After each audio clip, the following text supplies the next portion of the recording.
Ito mga ka-farmers na inahin na to, first parity. So, kung natatandaan ninyo, meron kaming dalawang gilts noon na akala namin ay hindi buntis. At isa nga ito doon. Alam nyo ba mga ka-farmers na ito nga ay nanganak, pero ito ay delay ng 7 days doon sa kanyang due date. At ang anak nga nito mga ka-farmers ay isang mummified at saka isang defective. Hindi nga din nabuhay mga ka-farmers yung defective. Kaya ang ginawa namin para hindi masayang yung kanyang gatas ay nilagyan namin siya ng 4 na biik. At ito nga mga ka-farmers yung nangyari doon sa 3 biik na inilagay namin sa kanya, at yan nga ay nagkaroon ng galis. Ang masasabi ko lamang mga ka-farmers, itong inahin na to hindi siya marunong mag-alaga ng kanyang anak. Ito nga mga ka-farmers nung una ay ayos naman dahil madali nga siyang nagbuntis, kaya lamang ngayon bibigyan pa namin siya ng isang chance dahil hindi nga siya marunong mag-alaga ng kanyang anak.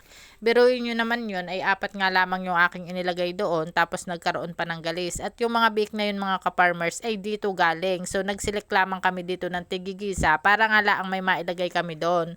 At makikita nyo naman mga ka-farmers yung mga biik nito ay magaganda. At yung pinaglagyan nga namin mga ka-farmers doon sa inahin na yun ay lumang building. So diyan sa lumang building na yan mga ka-farmers, pansin namin na magaganda din ang mga biik dyan. Siya na nga lamang yung bukod tangi na nagkaroon ng galis yung kanyang mga anak. Pero maaayos din naman, malalakas naman din kumain, masisigla. Yun nga lamang ang problema nga sa kanila ay merong galis. At ito mga ka-farmers, ang ibinibigay namin sa kanila ay amoxicillin. At sabi ko nga dun sa aking mister ay kapag nga siya ay nakatapos maglinis ay paliguan. At pag nga nakaligo mga ka-farmers, yan nga ay liliguan ko pa uli ng iodine para nga matuyo yung sugat doon sa kanilang balat. Meron mga ka-farmers na mga biik na kapag nga nagkaroon ng galis, yan ay nakaka-recover. Yung iba ang ginagawa nga yan naman ay pwede ding purgahin, at minsan ay nawawala din yan kapag nga napurga. Diyan yung mga ka-farmers makikita kung alin yung magandang gawing inahinin, at dahil yan nga ay first parity, so ganyan yung performance niya.